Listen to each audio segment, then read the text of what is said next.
So magandang araw po sa ating lahat sa pangalan ng Panginoon. Muli po na ako'y nagpupuri, nagpapasalamat sa Diyos sapagkat muli po tayong nagkasama-sama ngayong araw na ito sa linggo ng pagkabuhay. Inaalala po natin ngayong umaga yung pong muling pagkabuhay ng Panginoon magmula po sa kanyang kamatayan sa krus ng Kalbaryo na nangyari po ay 2,000 taon na ang nakakalipas. Hayaan niyo po na sa ating pagsisimula ng ating pag-aaral ay tayo po muna ay manalangin. Panginoong Diyos na makapangyarihan sa lahat, kami po ay nagpupuri at nagpapasalamat sa iyong kagandang loob. Na kami pong muli ay nagkasama-sama para po mag-aral at matuto magmula po sa iyong mga salita. Dalangin namin, Panginoon, na hayaan mo po ang iyong banal na Espiritu ang siyang manguna at mangusap sa aming mga puso at sa aming mga buhay. Panginoon, sa umagang ito, patuloy din po kaming nagpupurit, nagpapasalamat sa iyong patuloy na pag-iingat para sa amin at sa aming sambahayan. Salamat sapagkat hindi mo po kami pinababayaan sa aming mga pangangailangan sa araw-araw. Ganun din, Panginoon, inilalayo mo po kami sa anumang uri ng karamdaman at kapahamakan. Dulot po, Panginoon, ng COVID-19 pandemic. Salamat, Panginoon, sapagkat sa ganun din kaparaanan ng aming mga kakainin sa araw-araw ay ipong ipinagkakaloob sa bawat pamilya namin.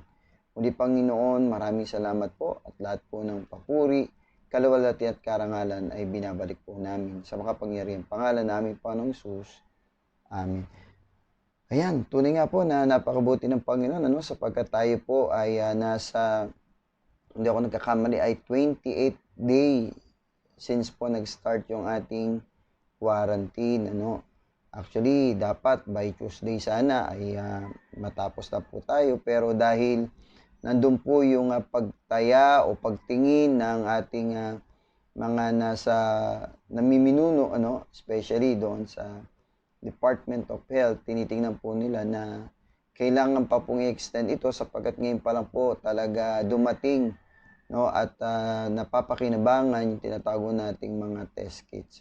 Yan, so let us hope and pray na by April 30 ay maging maayos na po ang ating mga kalagayan at sitwasyon sa atin pong mga kanya-kanyang lugar, sa ating mga kanya-kanyang syudad.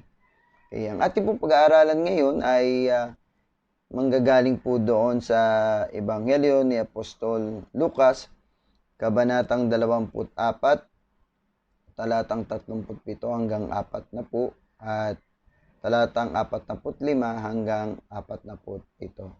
Hayaan niyo pong basahin ko po sa wikang Ingles ang nilalaman po nito.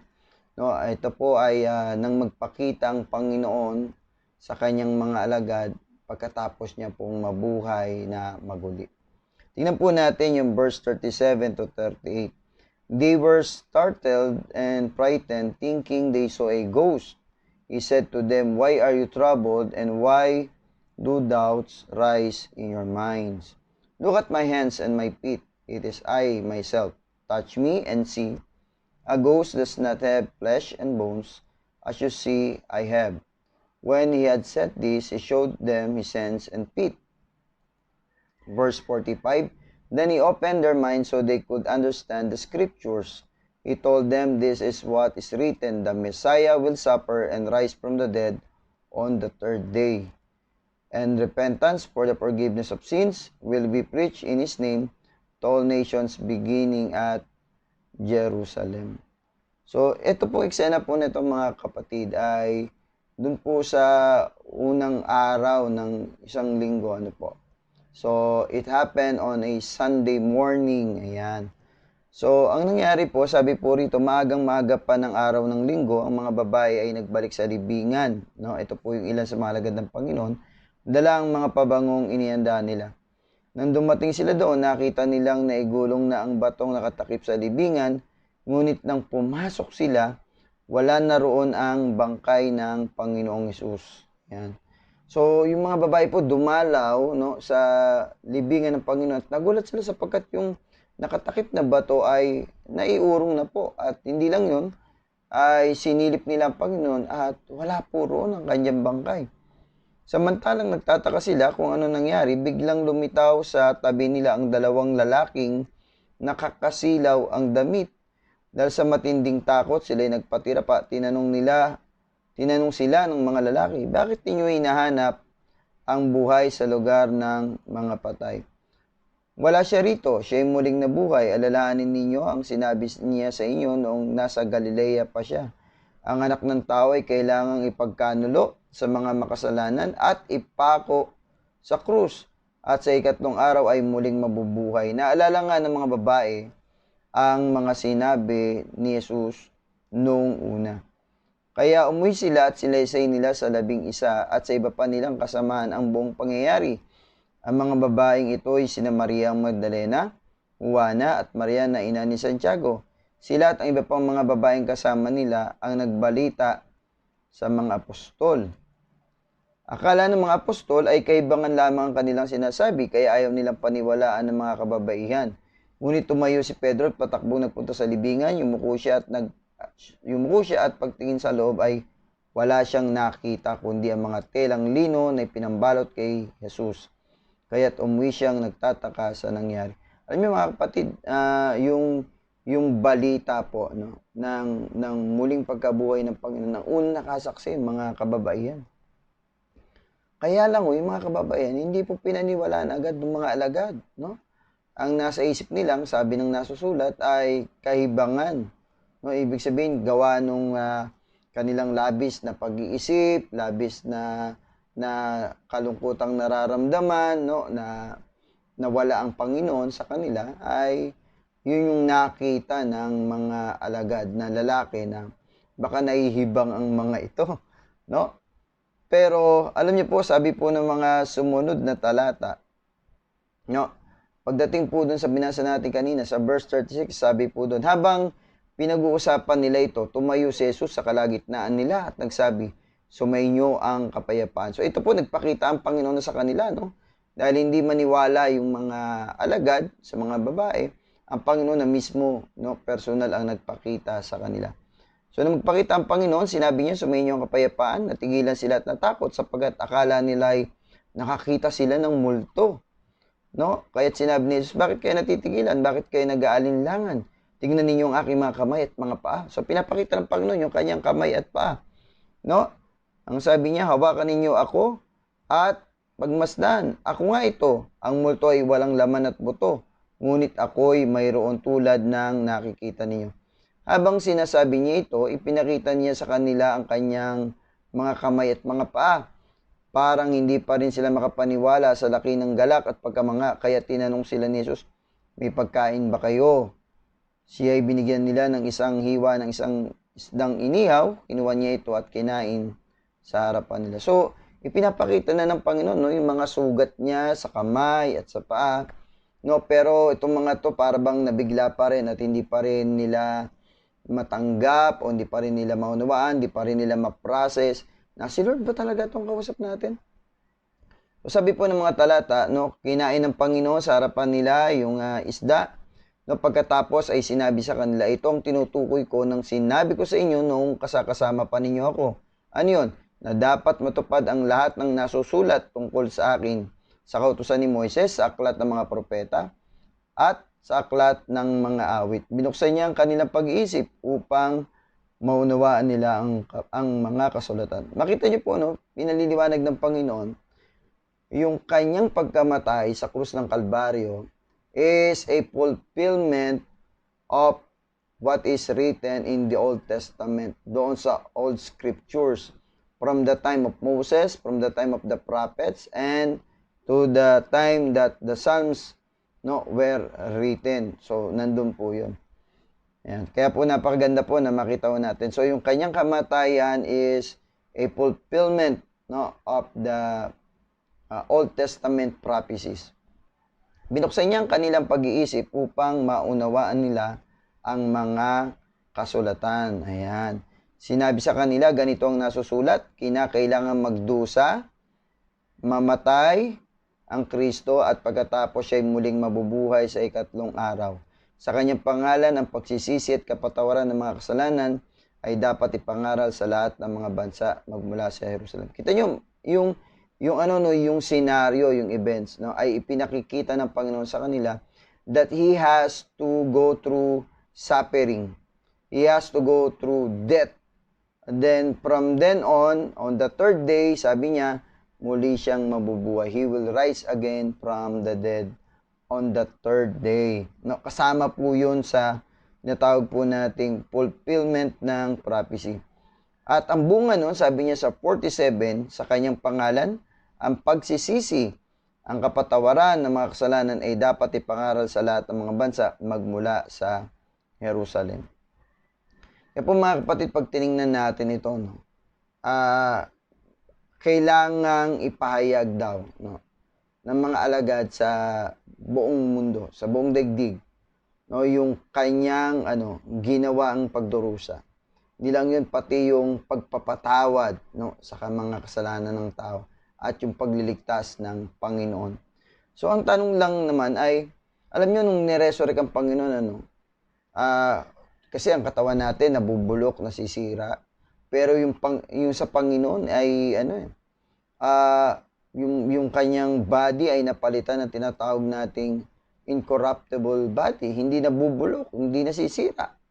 No, pero mapapansin natin, no, ay doon sa kanyang katawan, nandoon pa rin yung kanyang mga sugat. Sapagkat nung nabuhay ang Panginoon, pinapakita niya yung kanyang mga kamay, yung kanyang paa, at nandoon ay ipinakita niya na merong sugat yung kanyang kamay. Hindi po nawala yung sugat ng Panginoon nung siya ay muling nabuhay mula sa mga, hindi po nawala. Kundi taglay niya sa kanyang katawan ang mga sugat na ito, ang mga peklat na ito, no. Ang tanong ngayon pong umaga na gusto nating pag-aralan at masagot at makadagdag sa atin ng pag-asa sa pag-aral nito ay yung what does the scars that shows Christ's wounds, okay, wounds, okay, signifies? What does the scars that shows Christ's wounds signifies? Ano ang nais ihayag sa atin ng mga peklat na ito? Ng sugat, no, sa Panginoon. Ano ba ang ipinapakita? Ano ba ang kahalagahan nito? Ano ba ang significance nito, no, para sa atin sa panahon natin ngayon? At siguro marahil ay hindi lang sa atin kundi para din sa mga nauna pang nabuhay para sa atin. Ano ba para sa Panginoon ang mga sugat na ito na tinaglay niya sa kanyang katawan? Ayan, tingnan po natin. What does the scars that shows Christ's wounded hands signifies? Okay, number 1, gusto pong makita natin dito. Jesus' wounds is our constant reminder that He suffered and died for us. Maliwanag naman po yung binasa natin kanina sa verse 45 ng Luke 24. Ang sabi po ron, He opened their minds so they could understand the scriptures. He told them, this is what is written, the Messiah will suffer and rise from the dead on the third day. So, yung pong mga sugat sa kamay ng Panginoon ay nagpapaalala sa atin na siya po ay nagsakripisyo, nagdusa, namatay para sa atin.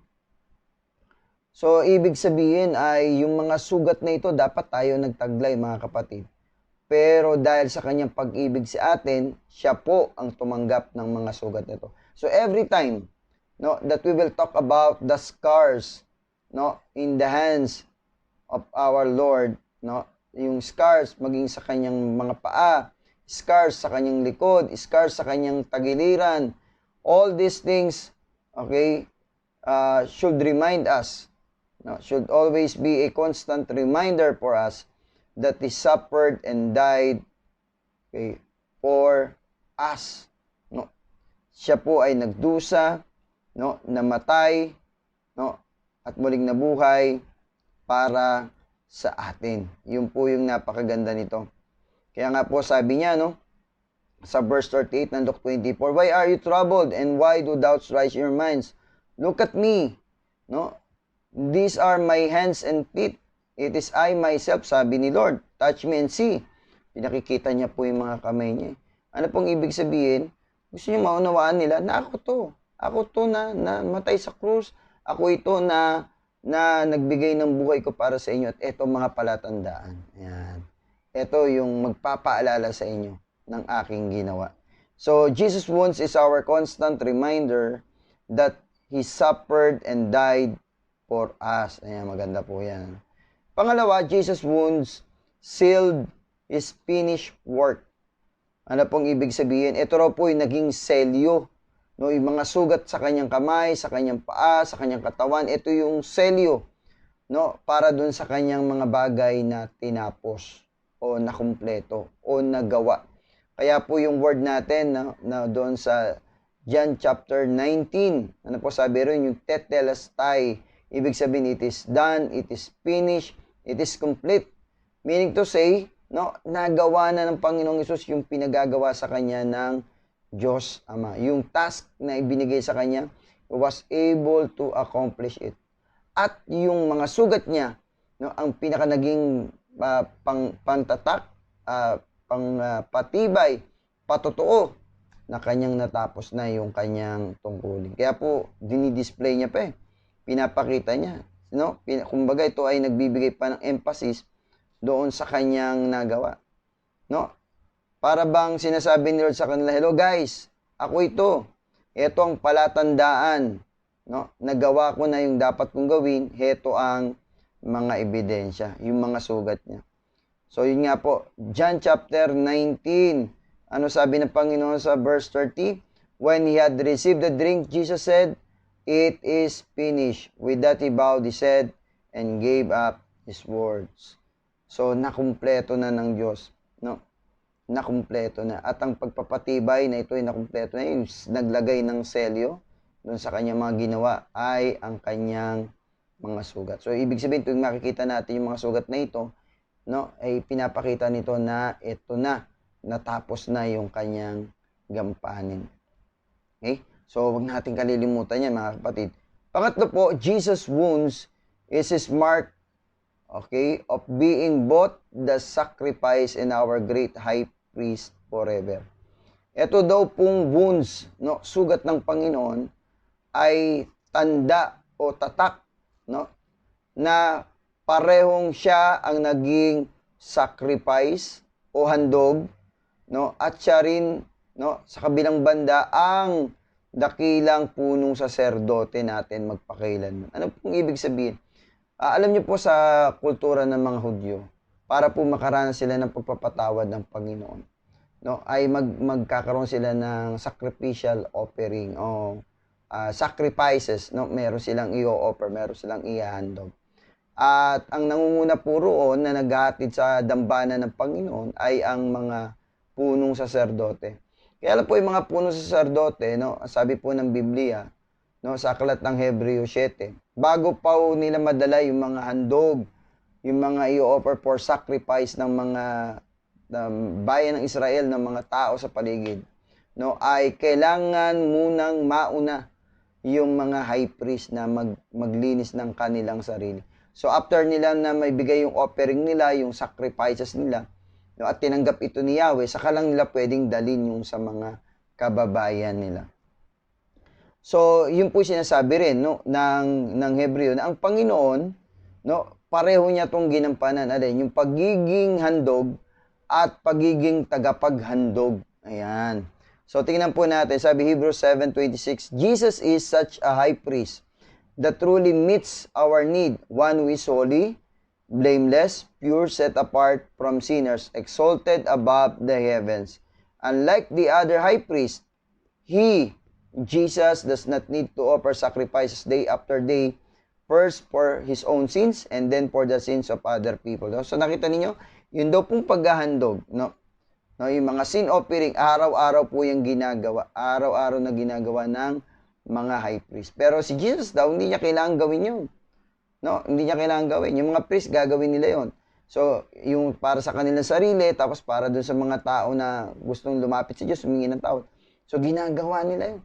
Pero si Kristo ang sabi, maliwanag, no, Jesus does not need to offer sacrifices day after day. So, He sacrificed for their sins once for all, and when He offered Himself, napakaganda.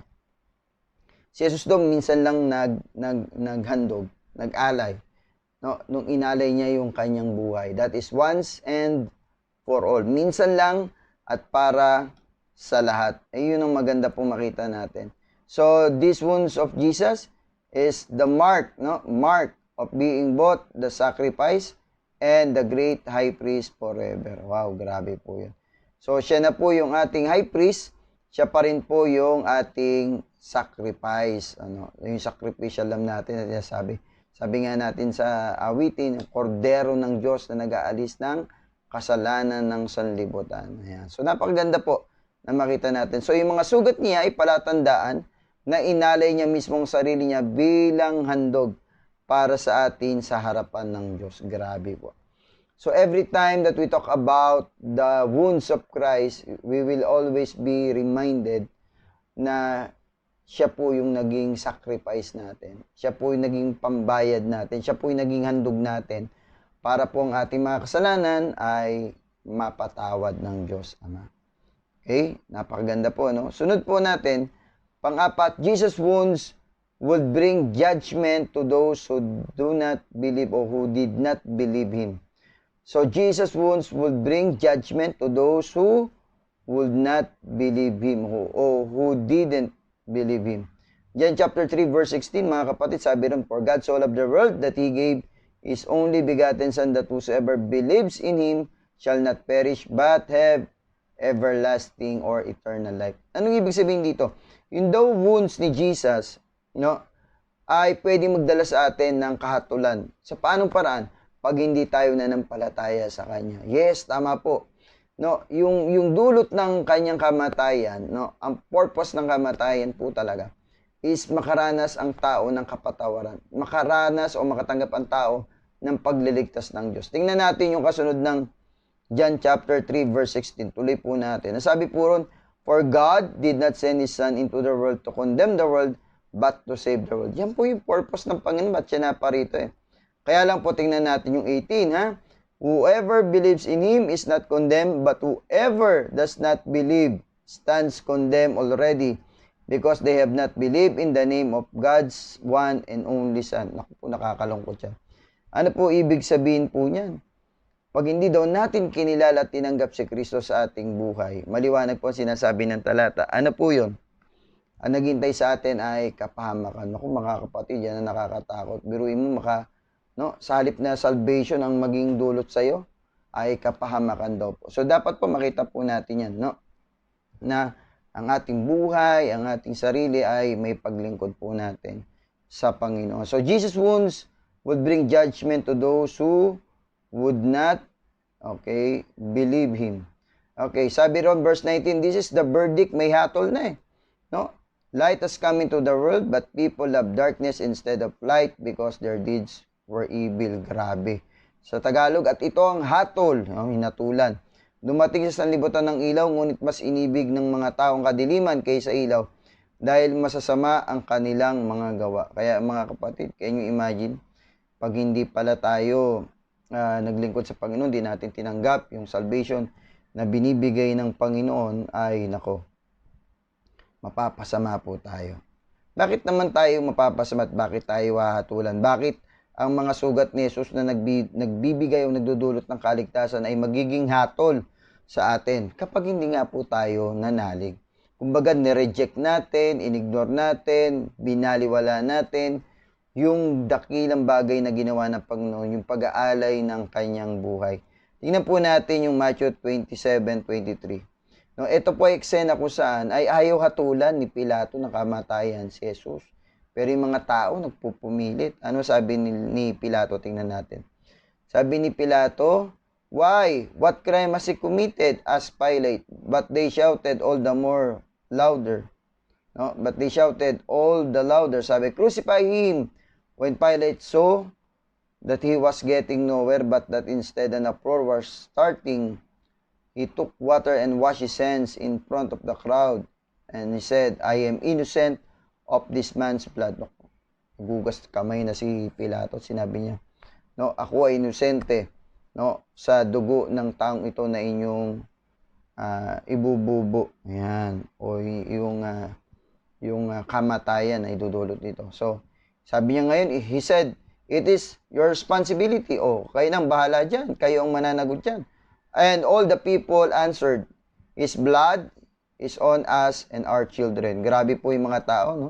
Hindi na po nila naisip yung kanilang sinabi. Ang biruin mo, sumagot naman ng mga tao. Ano sagot nila? Pananagutan namin at ng aming mga anak, no? Ang kamatayan niya. Sinasabi nila mismo na kami na ang singilin ninyo. Kami na ang magbabayad. Kami na ang tatanggap ng kahatulan sa kanyang pagkamatay. Biruin mo yun. No? Pati yung kanilang mga anak ay idinamay nila doon sa pagbabayad nila ng kasalanan. So, naalala pa po ba ninyo yung pagkamatay ni Abel? No? Sa kamay ni Cain? No? Sa Genesis chapter 4 verse 9 up to 10, tinanong ni Yahweh si Cain, nasaan ang kapatid mong si Abel? Sumagot si Cain. Ano sagot ni Cain? Hindi ko alam. Bakit ako ba'y tagapag-alaga ng aking kapatid? Sabi ni Lord verse 10. No? At sinabi ni Yahweh, Cain, ano itong ginawa mo? Sumisigaw sa akin mula sa lupa ang dugo ng iyong kapatid at humihingi ng katarungan. Grabe. So, yung palang dugo ng Panginoon ay napaka-inosente niya. Yung palang mga innocent blood, they cried out to God for justice. Kaya nga po ang Panginoon doon sa krus ng Kalbaryo, sinabi niya yung isa sa mga last words na kauna-unahan niyang binanggit, Father, forgive them for they do not know what they are doing. Ano ibig sabihin? Yung innocent blood ni Christ na titigis tatapon, it will make a cry, no, out, no? It will cry out to God at hingi ito ng justice. At tiyak kapag nadinig ito ng Diyos, kagaya ng ginawa niya nung si Abel ay humingi ng katarungan, binaba niya si Cain, hinanap niya, Ganon din na eksena nito, mga kapatid. No? Mabuti na lang ang Panginoon ay pinaunahan na ang Diyos Ama. Father, forgive them for they do not know what they are doing. So, inunahan niya na, sinabi niya na Panginoon, Ama, wag mo na singilin ng mga ito. No? Hindi nila alam ang kanilang ginagawa. Ayan. Sapagkat ang ating, kaluluwa pala, no? O dugo, yan. O ang dugo pala ng mga inosenteng tao na namamatay ay umiiyak, tumatawag sa Diyos Ama, humihingi ng katarungan. Grabe. So, yung mga mapaggawa ng kasalanan, sisingilin ng Diyos, sisingilin. Tingnan natin Pilipos 3:18, sapagkat tulad ng madalas kong sinasabi sa inyo noon at ngayon, sabi ni Apostol Pablo, ngayon luwang kong inuulit, marami ang namumuhay bilang mga kaaway ng krus ni Kristo. Can you imagine that? Ang purpose ng pagbibigay ng Panginoon ng buhay niya ay para tayo ay makasumpong ng biyaya. Pero sa iba, grabe, no? Sabi, namumuhay pa rin bilang kaaway ng krus ni Kristo. Ano sabi ni Apostol Pablo? Tuloy natin, verse 19. Kapahamakan ang kahihinatnan nila, sapagkat ang dinodiyos nila ay ang hilig ng kanilang katawan. Ikinararangal nila ang mga bagay na dapat sana nilang ikinahiya. At wala silang iniisip kundi ang mga bagay, no, na may kinalaman sa mundong ito. Yun ang mabigat. If we will not see, yung effort, yung pong ginawa ng Panginoon sa krus ng Kalbaryo, if we will not acknowledge or accept, no, yung tinatawag nating finished work of Christ at the cross, ay judgment po ang naghihintay sa atin. Judgment na po. So, kung ang kamatayan ni Jesus ay hindi naging kaligtasan para sa iyo, kapatid, ito ang magiging kahatulan mo. Yan, pakatandaan natin yan, ha? Kung ang kamatayan ni Jesus ay hindi naging kaligtasan para sa iyo, ito ang magiging kahatulan mo. Dalawa lang If you accept Christ as Lord and Savior, if you believe in what He did on the cross, no, in-apply mo sa buhay mo yon, then you will receive salvation. But if you reject it, if you ignore it, no, and if you don't believe it, nako, anong maghihintay sa iyo? Sabi ng Biblia, napakaliwanag. Ang maghihintay sa iyo is judgment. Ayan, kahatulan. Kahatulan tayo. Okay. So, napakaganda po. Yun po yung pang-apat. Pang-lima, Jesus' wounds are His trophies of what He overcame for us. So, bakit yung sugat ay nandun pa rin kay Jesus? Hindi niya na-request kay Father God na alisin? Pwede po pwede. Because He is now in a immortal body, no? Immortal na po yung katawan niya. Do andun yung pagiging human, no, nung kanyang flesh, no? Kumbaga ay hindi siya espiritu lang. Ano, ang makikita po natin doon ay no, immortal ito. Kasi it was able to overcome death. Kaya lang ang maganda makita natin, kapatid, no, hindi tinanggal ng Panginoon yung sugat niya Pinanatili niyang nandoon. So hindi wala namang imposible sa Panginoon. Yung ang mabuhay na muli nagawa niya. How much more yung mga scars, tanggalin niya sa katawan niya, no? Para walang bahid dungis yung katawan niya. Pero hindi po ganoon ang ginawa ng Panginoon. Ano ginawa ng Panginoon? Ang ginawa po ng Panginoon, pinanatili niya yung mga sugat sa kanyang katawan. Okay, tingnan po natin yung Romans chapter 5 verse 9. Since we have now been justified by His blood, how much more shall we be saved from God's wrath through Him? So tingnan niyo po, yung mga sugat niya ay trophy daw ng Panginoon. Trophy saan? Sa mga na-overcome niya when He was crucified. Ano-ano yung mga na-overcome ng Panginoon? Number 1, tingnan natin, magmula sa binasa natin, Romans chapter 5 verse 9. Yung tinatawag nating God's wrath. Okay, through His blood, we were saved from God's wrath. Ayan, sa pot ng Diyos, nailigtas tayo ng dugo ni Kristo. Paano nga nagkaroon ng pagtapon o pagbubo ng dugo? Siyempre, nung magkasugat ang Panginoon. So, yung mga sugat na yun ay paalala na siya ay may mga napagtagumpayan. Yung nakagandahan, kapatid, may napagtagumpayan. Ano yung mga napagtagumpayan? Una, yung puot ng Diyos. Napagtagumpayan niya yan. Sa verse 10 ng Romans chapter 5 pa rin, for if while we were God's enemies, we were reconciled to Him through the death of His Son. Ano sabi? We were reconciled to Him. So, hindi lang yung wrath of God na napagtagumpayan. Even yung sirang relationship ng tao sa Diyos, naiayos ni Kristo. He was able to overcome that. He was able to complete that, no? Naiayos niya rin po yun. Kasama ko kasi yun sa gampanin niya. No, yung pot ng Diyos, maalis sa tao, napunta sa kanya. No? Hindi lang yun, yung pagkakawalay ng tao at ng Diyos ay napagkasundo niya sa pamagitan ng kanyang mga sugat, mga latay na tinanggap sa kanyang katawan. So, napakaganda po nun, ano? So, that is Romans chapter 5, verse 9 and verse 10. No, napakaganda po nun. Ayan. Hindi lang yun. Tingnan natin 1 Peter chapter 3, verse 18. For Christ also suffered once for sins, the righteous for the unrighteous, to bring you to God. O, yun po. Maganda. Ano sabi? Pati daw yung sins natin. He was able to pay for our sins. He was able to blot out our sins. For Christ also suffered once for sins, the righteous for the unrighteous, to bring you to God. Wow. He was put to death in the body but made alive in the spirit. Nakakatuwa po ito. Grabe. No? So, ano pa po yung napagtagumpayan ng Panginoon? Even yung tinatawag nating death, no? Yung kamatayan. No, ano sabi ron? No? Tingnan natin 1 Corinthians 15:55. Okay, where o death is your victory? Where o death is your sting? Verse 56. The sting of death is sin, and the power of sin is the law, but thanks be to God, He gives us the victory through our Lord Jesus Christ.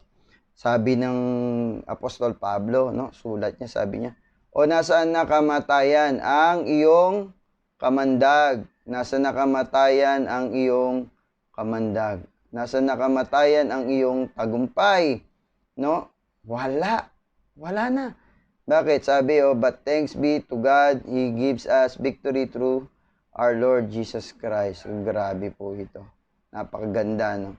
He overcame the power of sin, He overcame the power of law, and He overcame the power of death. Nasaan ang power ng death? Okay, nasa sin. Ayan, di ba? Nasaan ang power ng sin? Nasa law. Ang problema po, no? Ang hindi po problema, ang kagandahan po, no? Makikita natin yung law, yung sin, yung death was already conquered by our Lord. Yan. Yun ang kagandahan. Kinonquer na ng Panginoon yun. So, napakasarap po na makita natin. So, yung mga scars niya ay palatandaan that He was able to conquer sin, conquer law, and conquer death. Lahat po yun nagawa ng Panginoon. Alam niyo ba kung bakit? Kasi po yung death, no, ang kapangyarihan niyan ay nasa kasalanan. At ang kapangyarihan ng kasalanan ay nasa batas o kautusan. Jesus was able to fulfill the law. Not only that, Jesus is sinless. So, kung na-observe niya yung law, hindi siya makasalanan. So, he is sinless. If he is sinless, then there's no authority sa buhay niya yung death. Walang authority yung death sa buhay niya. Bakit? Kasi ang death, sabi po, is the wages of sin. Wala siyang kasalanan. Di ba? So, hindi niya dapat maranasan at hindi niya mararanasan ang kamatayan. Pero nakita po ninyo, namatay ang Panginoon. Bakit kaya siya namatay? Sapagkat sa kanyang pag-ibig sa atin, ibinigay niya yung buhay niya para sa atin. So mga kapatid, bakit nga ba itong mga sugat na ito ay ipinahintulot ng Panginoong Diyos na taglay niya sa kanyang katawan? Bakit nga ba? So alam niyo po, pagka tinignan natin, no, sa ating kulturang Pilipino, maunawaan natin yan. Bakit? Alam niyo po, mga tunay na mandirigma, ipinapakita nila yung kanilang tagumpay, no, at pinagmamalaki nila yung kanilang mga tagumpay sa digmaan sa pamamagitan po ng mga sugat o mga peklat, yung mga marka po, no.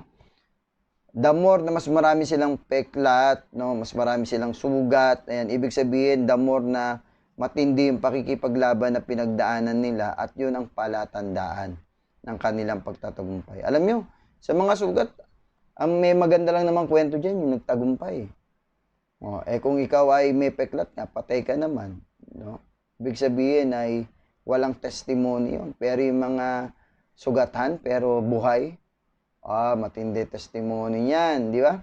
So, walang pinagkaiba po yan doon sa mga pulis at mga sundalo. Kapag sila ay nailagay sa duty at nalagay sa panganibang buhay nila, pero nagtagumpay sila, nabuhay sila. Mga kapatid, ano po ang nangyayari? Ano po ang nangyayari doon? Ang nangyayari po doon, no, ay nagkukwentuhan pa yan. Ay, ito, peklat na to, bala to. Tinamaan ako, pero nabuhay ako. Ito, sugat sa ulo ko, bala din to. O kaya, at tinamaan ako ng granada, pumutok. Meron mga ganong kwento, mga kapatid, at doon, nagpapayag na. Yung mga peklat na yun, mga sugat na yun, ay may magagandang kwento. At kwento ng katagumpayan, no? Hindi pagkatalo, no? Kundi pagkapanalo. So, ang mga pulis po, kapag may mga operation, may mga napagtagumpayan, mga kapatid, nagkakaroon niya ng dagdag na guhit sa kanilang mga uniforme. Kung di man yung guhit para sa ranggo, yun namang tinatawag nating mga estrella dito sa damit nila.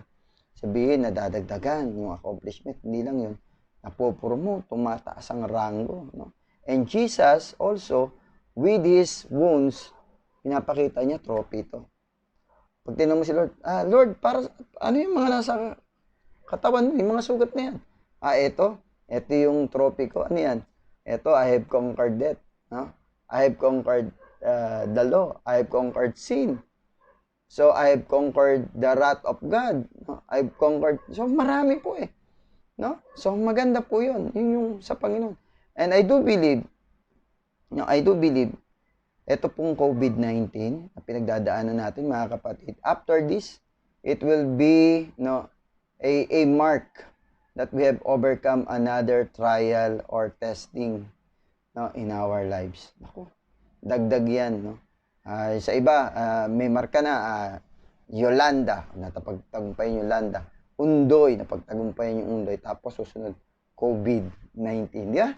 So, dagdag ano siya sa atin, accomplishments. So, yun po yung kagandahan. Meron bang sugat na iiwanan sa atin ng COVID sa ating bansa? Meron. Pero, after po nito, makikita natin na ang mga Pilipino, grabe. Ang mga mananampalatayang Pilipino, grabe yan. Hindi sumusuko, di bumibitaw, lumalaban yan. So, may mga sugat yan, pero maganda yung kwento ng mga sugat na yan. So, ganun din po ang Panginoon, no? Yung mga sugat na yan ay simbolo ng kanyang katagumpayan. Ayan, mga trophy. Ayan, of what He was able to overcome for us. Ayan. So, alam niyo po ba, ang mga tunay na mandirigma, di ba, naglalagay sila ng tattoo, paramihan. Alam niyo ba na ang talagang marka nila, hindi yung tattoo mismo. Yung ink, hindi yun. Hindi po yung ink. Kasi po, ang talaga nagmamarka sa kanila, yung peklat. Kasi po, tanggalin yung ink. Yung iba po, nagpapabura ng tattoo, di ba? Pero makita nyo, nagmamarka pa rin yun. Naiiwanan pa rin yung marka, no, yung sugat sa kanilang balat. Bakit po? Kasi ang pagtatattoo po, yung ink kailangan may baon sa laman. May baon po. O para may baon yung kailangan sugatan yung laman mo. Yung magpepeklat po yan mga kapatid. So ang tunay, no, na marka naman dirigma, no, ay yung mga sugat sa kanyang katawan. I will end on this. No, 1 Corinthians 15, binasa po natin kanina, babasahin ko lang ulit 15:55. Where, O death, is your victory? Where, O death, is your sting? The sting of death is sin, and the power of sin is the law. But thanks be to God, He gives us the victory through our Lord Jesus Christ. Wow, very powerful po ito. Alam niyo po, si Charles Spurgeon, no, in one of his preaching, he said that blessedness is that what takes away the sting of death. Di ba sabi puro sa binasa natin, where O sting, where O death is your victory, where O death is your sting. No, kamatay, nasa ng iyong tagumpay, nasa ng iyong kamandag. Ang kamandag nga po ng kamatayan, kasalanan. No? Kaya po ang sabi ng Panginoon sa kanyang mga salita, nasaan na yung iyong tagumpay, nasaan na ang iyong kamandag. Tapos sabi, ang power nung sin ay nasa law. Di ba, yun nga po yung last part natin, it was already conquered by Christ, yung law, yung sin, and yung death. Kaya po, tama yung sinabi ni Charles Spurgeon, blessedness or holiness or perfection is what takes away the sting of death. Pagka ang tao'y matuwid, sinabi na nga natin kanina, nabanggit natin, Romans 6:23. No? Sabi kasi, for the wages of sin is death. Pagka makasalanan ka, ang kabayaran ng kasalanan mo, kamatayan. Pagka makasalanan ka, ang Panginoon hindi nagkasala. Wala siyang kasalanan. So, ibig sabihin, wala siyang dapat pagbayaran. Walang kamatayan na dadapo sa Kanya. No, the only reason bakit nandoon yung kamatayan sa kanya, seemingly, dinapuan siya ng kamatayan, because of our sins that He bore in Himself. Yung mga kasalanan natin na dinala niya sa kanyang katawan, o pinasay niya, o inari niya, para tayo ay mabuhay. Para tayo ay ma-redeem. Yun po yung natin, So, blessedness is what takes away the sting of death.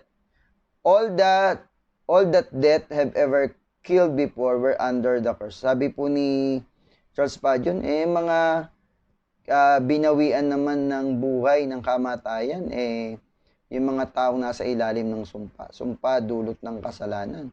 Sa Galatians chapter 3, verse 10, makikita po natin yan. Ano sabi? For all who rely on the works of the law are under a curse, as it is written, cursed is everyone who does not continue to do everything written in the book of law. Yun daw pong hindi makakasunod sa kautusan ay kasumpa-sumpa o isinumpa. No? Grabe po yan. Verse 11, sabi po ng Galatians chapter 3, clearly no one who relies on the law is justified before God. Yun daw mga taong ang kanilang pananaw ay maliligtas sila sa pagsunod sa batas o kautusan, sabi, hindi daw maja-justify before God. Bakit? Walang makakamit nung law, walang makakatupad nun, No? Kaya magiging, magiging guilty rin. Magkakaroon din sila ng sin.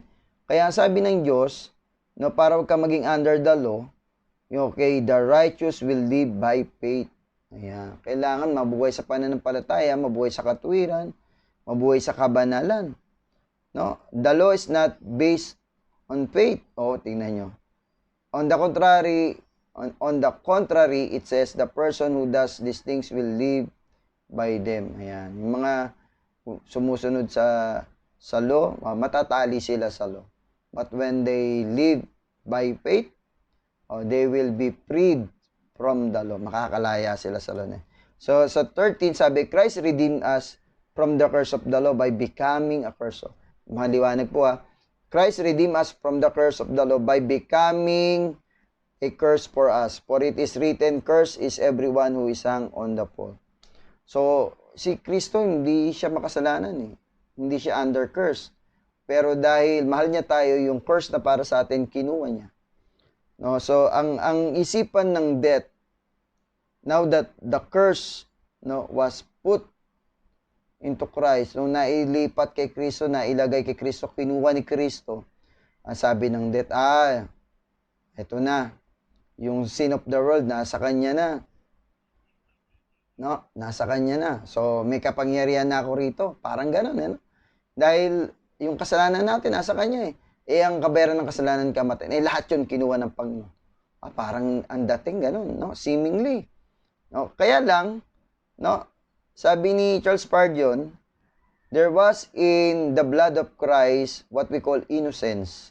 There was in the blood of Christ what we call innocence. Yun daw, dugo ng Panginoon, ay inosente. Kinuha niya lang yung kasalanan natin, pero it doesn't mean na sinner siya. O di ba sabi naman ng Biblia, maliwanag. He was tempted in every way just like us, but he never sinned. Hindi nagkasala ang Panginoon kahit minsan. Napakatuwid niya. Ando ng katuwiran niya, kabanalan niya. No, kaya po na sinasabi ni Charles Spurgeon no? Parang binigyan niya ng pinersonify niya yung sin eh.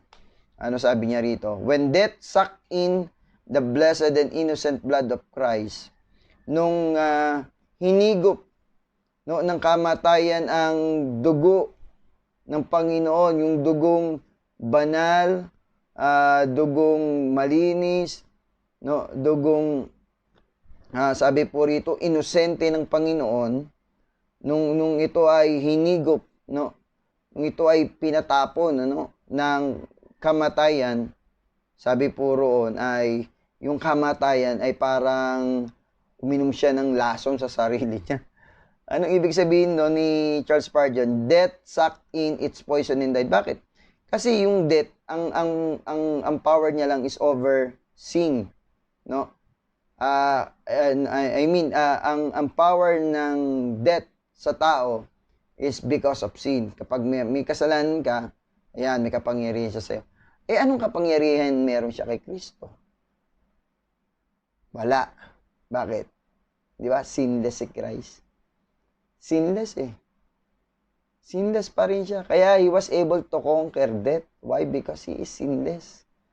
Seemingly, yung death, ang isip, ay meron siyang power over Christ. Pero nakita natin, death has no power over him. Ayun po, grabe. Nakakatuwa po yung talata na yan, no? Yung nireveal sa atin ni Charles Spurgeon, ang lalim at ang sarap pag-aralan. Ano pa sabi ni Charles Spurgeon? Death have never met before a man who had life in himself. Ito matindi. Sabi niya, yung kamatayan daw, hindi pa raw nakatagpo ng taong may buhay sa sarili niya. Ano kaya may buhay sa sarili niya?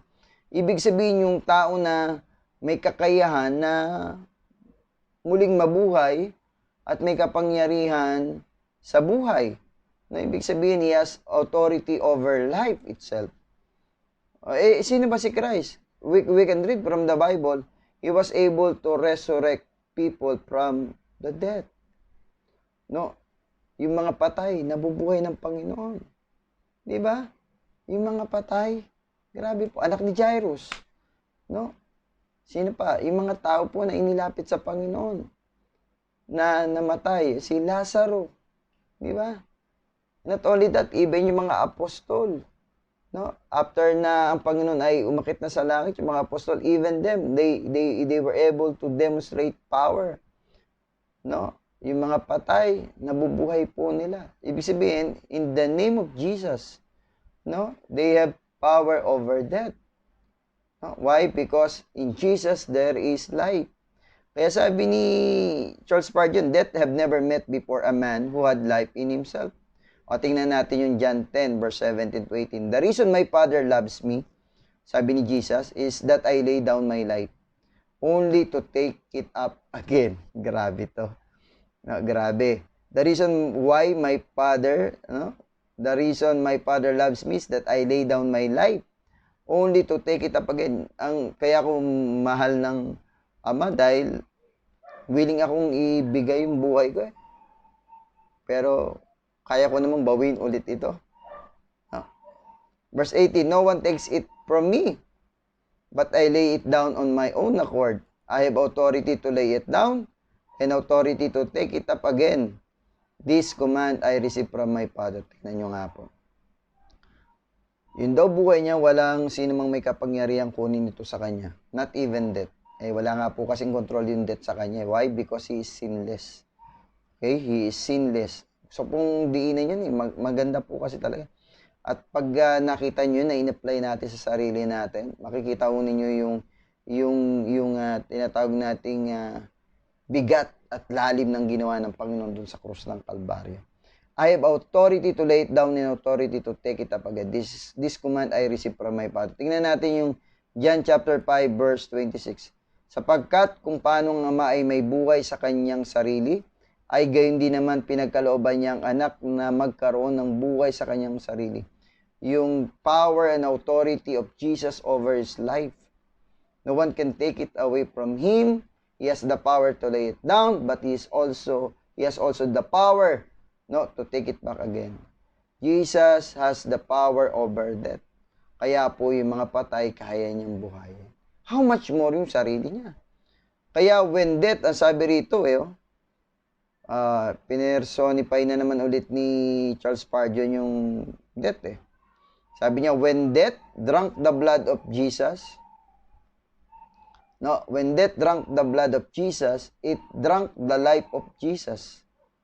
Nung ang dugo ng Panginoon ay natigis at ito ay ininom ng kamatayan. Ang ininom ng kamatayan ay ang buhay ng Panginoon. Can you imagine, contrast kamatayan ka, tapos ang ininom mo buhay. Di tapos na yung kamatayan mo. Bakit yung kamatayan mismo meron ng buhay? And so death destroyed itself. Yung kamatayan mismo ay nag-self-destruct nung ang Panginoon ang kanyang, nung ang buhay ng Panginoon ang kinilaim niya. It was a self-destruction for death. Self-destruction. Sinira ng death yung buhay niya. Winasak ng death mismo yung sarili niya. Bakit? There is life in Christ.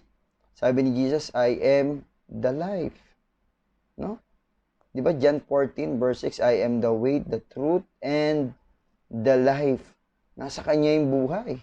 Siya ang buhay.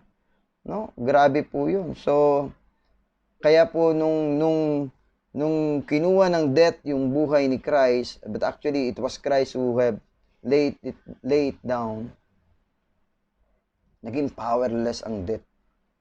Ulitin ko po, naging powerless ang death. Mga kapatid, yan ang tandaan natin. So for those who would accept Christ as Lord and Savior, I tell you this,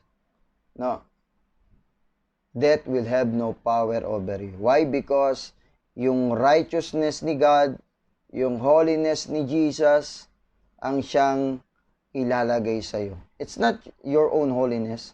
It's not our own righteousness. It is the holiness of Christ. It is the righteousness of Christ that is imputed into us.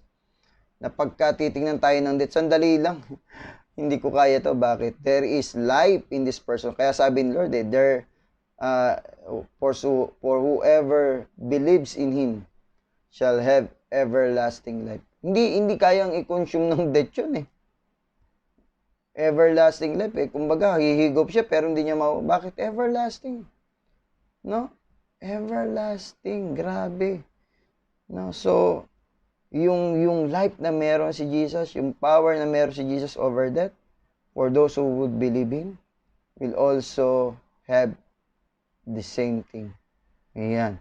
So mga kapatid, those wounds of Christ, ay very significant, sapagkat una makikita natin, napakaganda na itong sugat na ito ng Panginoon, ay sabi natin kanina, it's a constant reminder, that He suffered and died for us. Number 2, Jesus' wounds sealed His finished work. Okay, Jesus' wound is His mark being both the sacrifice and our great high priest forever. Number 4, Jesus' wounds would bring judgment to those who would not believe. And last, Jesus' wounds are His trophies of what He overcame for us. Alam niyo po yung sugat ni Jesus na yun. sugat na rin po natin yun. Yung marka ni Jesus na yun, marka na rin po natin yun. Why? Because sabi ng Bible, Galatians chapter 2, verse 20, we were also crucified with Christ. We were also crucified with Christ. Kaya po mga kapatid, it's a good reminder. Yung wounds na yun, it's a good reminder. Alam niyo po, may mga peklat din ako sa katawan, may mga sugat ako. Naalala ko, yung sugat ko sa pagsemplang ko sa motor, palatandaan to na nag-aaral ako, natuto ako magmotor, kaya lang may peklat ako. Pero pag tinitingnan ko itong peklat na to, ibig sabihin, maganda peklat to. Bakit? Kasi, natuto ako magmotor dahil sa peklat na to. So, ibig sabihin, may mga ganun. May peklat ako dito sa tiyan, aksidente ako, no? Sumabit ako sa jeep at yung jeep ay merong matalas na bahagi ng bakal na kausli. Sumabit yung laman kong ganun. Pero hindi siya tumusok na. Pag nakikita ko yung scars na yun, magandang paalala na nag-survive ako. Hindi ako namatay. So, may mga ganyan dating. No? Yung scar sa puso ko, sa loob, yung mga sugat, sakit ng damdamin, sakit ng kalooban. Pero still, I'm alive. Still, I'm doing the ministry. Ano ibig sabihin? Yung mga scars na yon, trophy na yon. Trophy, mga kapatid. Trophy siya. No? Kagaya ng mga trophy ng Panginoon. No? Ibig sabihin, ito ay nagdadagdag sa atin. No? Hindi ito nag-aalis, nagbabawas, kundi nagdadagdag ito sa atin. So, that's the power of the wounds that Jesus had bore in Himself. Yung mga sugat na tiniglay ni Jesus, ay grabe, napakasarap niya. So again, mga kapatid, the Lord has risen from the dead. At sa kanyang pagbangon sa kamatayan, yung mga sugat ay taglay niya bilang paalala sa atin. No? Bilang paalala sa atin. Ang pinakamagandang paalala po sa atin ng Christ was able to overcome death for us so that we can overcome it through Him. No, yung mga scars na yon nagpapakita na kung si Lord, no, ay napagtagumpayan niya ang kamatayan para sa atin, no, sinasabi niya rin naman na mapagtatagumpayan natin ang kamatayan sa pamamagitan naman niya. Yan. So muli po, magandang umaga po sa ating lahat. Sana po ay meron tayo natutunan. At patuloy po pagpalain tayo ng Panginoon. Tayo po ay manalangin. Panginoon, maraming salamat po sa umagang ito na binigay mo sa amin. Patuloy po naming makita ang kagandahan ng iyong kalooban sa amin sa bawat araw. Patuloy po dalangin namin aming bansa. Ingatan mo po ang bawat isa sa amin, magmula po sa national to the local government. Even yung aming mga frontliners. I-bless mo po sila, Panginoon. Maging ang aming kapatid sa pananampalataya na isang nurse. Lord, dalangin namin na ikaw po ang magprotekta, mag-ingat sa kanila. Sila na mga nasa medical field, Panginoon, at mga frontliner, Lord, we ask for your protection. Patuloy po silang ingatan. Ganon din po provision for each and every one of us. Ikaw po magpala, mag-ingat, Panginoon. Muli, O Diyos, ay po namin binabalik ang aming mga papurit pasasalamat sa iyo pong kabutit kagandang loob. Sa iyo ang karangalan, ang mga papuri at parangal ngayon at magpakilanman. Amen.